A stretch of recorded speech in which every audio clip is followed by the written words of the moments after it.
안녕하세요. 오늘은 1월 20일 토요일입니다.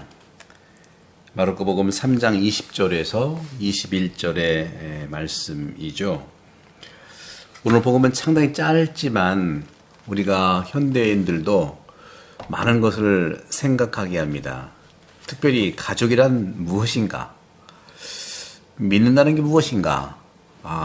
오늘 복음을 통해서 보면 짧은 복음이에요.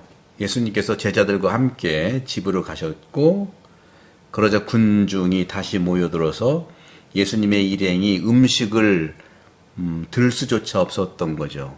그런데 예수님의 친척들이, 가족인 거죠. 예수님의 가족들, 친척들이 소문을 듣고 예수님을 붙잡으러 나선 거예요. 그들은 예수님께서 미쳤다고 생각한 것이죠. 예수님을 붙잡으러 갔다. 붙잡으러 갔다는 말을 하면 붙잡으러 갔다. 우리가 살면서 아이들은요, 세상에 대해서 배우고 싶어 하죠. 호기심도 많고, 또 물건을 손으로 잡고, 또 입으로 넣고, 또 뭘 또 빨아보고, 이렇게 탐구하는 거예요. 흥미로운 거죠. 그래서 아기는 자라면서 강한 그런 주인의식을 갖게 됩니다. 만지고, 물고, 또 두드리고, 또 버리고, 자기 마음대로 하잖아요. 그죠? 그런데, 이렇게, 자라면서 강한 주인의식을 갖게 되면서 또 자기가 좋아하는 것은 보물 같은 거, 좋아하는 그 보물들은 또 은밀한 곳에 또 숨겨놓기도 합니다. 그래서 사실은 이런 것들을 아이들만 하나요? 어른들도 똑같이 하죠. 다만 어른들은 좀 세련된 방식을 할 뿐입니다. 눈치 안 채게 하는 것도 있고요. 여러 가지. 그런 점에서 우리가 인생을 살면서 도덕이라는 거, 윤리라는 거, 이것은 도덕과 윤리라고 하는 것은 이러한 본능에 어린이든 또 성인이든 이런 본능에 지배당하지 말라고 경고하면서도 동시에 사유재산, 자기 것을 만드는 거죠. 좋은 거는 챙기는 거 이런 거. 사유재산을 균형 있게 소유하도록 권고하고 옹호하는 것이죠. 하느님은 어떻습니까? 하느님은요, 인간을 창조하시고 그 인간을 자연의 주인으로 삼으셨어요. 돌보라고. 하지만 다른 사람의 주인은 되지 말라 하는 거예요. 세상 모든 것을 관리하고 목자같이 보존하라고 했지만 다른 사람의 주인이 되지는 말라고 한 거예요. 이게 굉장히 중요합니다. 인간의 주인, 어떤 다른 인간의 주인이 되게 하지 않으신 거죠. 이러한 이야기들은요, 이웃을 소유하고 쟁취하기 위해서, 다시 말하면 노예로 만들려고 하는 이런 인간의 끊임없는 시도와 그 억압을 법으로 정당화하는 이야기를 담고 있는 것이죠. 그런 점에서 볼 때 적어도 이론적으로는 우리 사회에 노예 제도가 더 이상 존재하지 않는 점은 감사드립니다. 오래전에, 그렇죠? 미국은 링컨 대통령이 해방했고, 우리는 유근명이라는 우리 충청도 양반이 훨씬 전에 갑오경장 환불 수요 조약 그 당시 1894, 95년에 노예 제도가 사라졌잖아요. 하지만 불행하게도 실제로는 아직도 여전히 주종관계, 노예 제도는 존재한다고 생각합니다. 특히 심리적 가스라이팅, 재정적인 거, 돈, 신앙적인 것도 사이비, 정치적인 것도 마찬가지고요. 사람들을 노예로 만드는 방법은 여러 가지가 있습니다. 그런 부분들을 우리가 이제 본다면 많은 그런 노예의 어떤 사람들을 가지고 있는데, 그것은 정말 그 아주 구체적인 부분들도 많고요. 정말 그 여러 가지 측면에서 예를 들어서 친족 관계.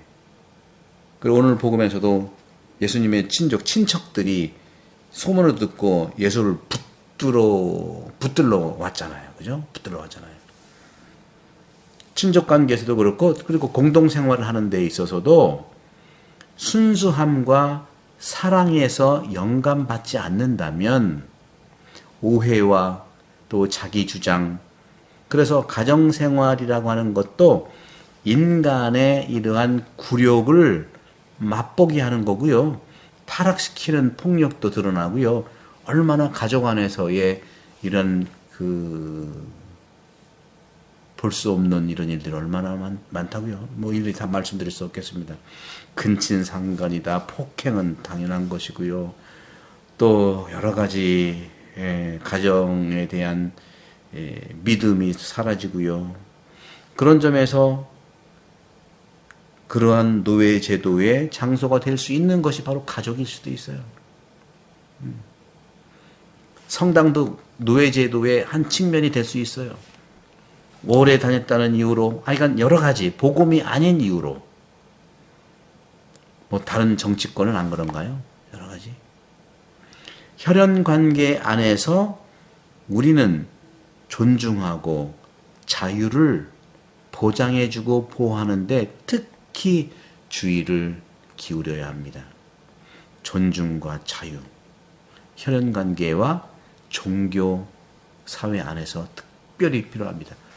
일반적으로 뭐 정치권이나 경제권은 서로 이제 경쟁하고 또 갈등은 있지만 살아남기 위해서 존중을 해야 되거든요. 근데 오늘 결정적으로 우리가 이 복음에서 우리가 알 수 있는 것은 바로 친척들이요, 예수님이 미쳤다고 생각한 거예요. 미쳤다. 이건 정말 폭력이거든요. 억압을 사용하는 사람들이 많아요. 함부로 말하는 사람들이 많아요. 폭력적인 언어, 폭력적인 행동, 일방적인 사고방식, 겉으로는 안 그렇다 하더라도 반응하지 않고 자기 길만 가고 하는 이런, 오늘날 사회에서 어찌 이렇게 됐는지 우리나라가 정말, 특히 그리스도인들, 특히 말씀을 대하고 있는 우리 믿는 이들부터 이런 데에서 우리는 정말 억압을 사용하지 말고 함부로 말하지 말고 정말 사람을 존중하고 사람을 말씀드린 것처럼 존중과 자유를 보존해 줘야 된다. 그럼에도 불구하고 억압을 사용하고 폭력을 사용하는 사람들이 있어요. 그들은요, 명령에 만족하지 않고 상대방이 말하는 것도 통제하고요, 생각하는 것도 통제합니다. 컨트롤 파워가 얼마나 강한지 몰라요. 집에서도 부모도 자녀에게 그럴 수 있어요. 그래서 그들이 주장해서 자녀라든가 가족관계 안에서 얘기하고 있는 그러한 순수한 생각, 신성한 사고방식, 표현의 자유를 팍 때려버리는, 그러지 말라고 하는 거예요. 그래서 이런 억압을 사용하는 사람, 강력한 컨트롤러는요, 상대방이 생각하는 모든 것이 자신의 생각과 맞지 않으면 모욕감을 주고 폄하합니다. 이게 가스라이팅이에요. 왜 자기가 기준이 될 이유가 없는 거거든요. 사람을 정말 이상하게 바라보고요, 특정한 그런 수단과 방법으로 그를 유도하고 사람을 노예로 만들어버리는 이러한 심리적, 정서적, 경제적, 또 친인척, 또 여러 가지 그런 부분들이 있습니다. 심지어는 거룩해야 될 곳, 성당이나 학교나, 요즘 보십시오. 얼마나 우리나라가 어렵습니까? 학생은 교사들에게, 또 많이, 또 교사들은 또, 저는 어렸을 때 제가 뭐 초등학교 때는 뭐 그런 거 뭐 기억이 안 나는데, 특히 고등학교 때는 이렇게 선생님들이 많이 때렸나 몰라. 엄청나게, 저는 뭐 키가 좀 작았으니까 저는 많이 맞지는 않았는데요. 키 큰 아이들은요, 뭐 대놓고 체육 시간에 맞고, 뭐 교련 시간에 맞고, 수탁 기술 시간에 맞고, 하여간 선생들이요, 무슨 오게 되면은 뭐 큰 장대 같은 뭐 강목 같은 거 들고 와가지고 뭐 엄포를 놓고, 그때는 어려서 그러는데 지금 상상할 수가 없는 겁니다, 이게. 그런 점에서 우리는 정말 반성합시다. 권력을 가진 사람들은 흔히 여러 가지를 오용하고 남용하는데 어떤 걸 남용할까요? 오용할까요? 정치적으로, 문화적으로, 재정적으로 이런 우월성을 이용하면서, 우월성인 것도 아니에요. 여러분들이 건강한다고 건강한가 안 한가는요, 하향식이냐 상향식이냐를 봐야 돼요. 뭐든지 위에서부터 지시하고 내리는 방식은요, 그건 악마의 방식이에요. 그리고 상향식, 아래로부터 수렴을 해서 올라가는 것 건강하죠. 다만 하향식과 상향식은 적절히 조화를 이루어야 되는데 조화가 안 될 경우가 많다면 하향식이 첫 번째예요. 문화적으로도 그렇고요, 재정적으로도 그렇고요, 정치적 우월성을 이용해서 자부심과 오만함으로 다른 사람들을 압도하고 권력을 쓰고 가스라이팅하고 자기의 노예처럼 쓰는 거죠. 이런 경우 이런 사람들을 뭐라 그래요? 신처럼 느끼게 하는 말, 요즘에는 뭐 다른 표현으로 무슨 신자를 붙이잖아요, 그죠? 신자. 부적절한 표현입니다. 하지만 이것은 부적절한 표현인데 항상 하느님은, 신은 항상 인간의 자유를 존중해왔지 그렇게 억압하지 않았다는 차원에서 부적절하고 그것은 맞지 않는 겁니다.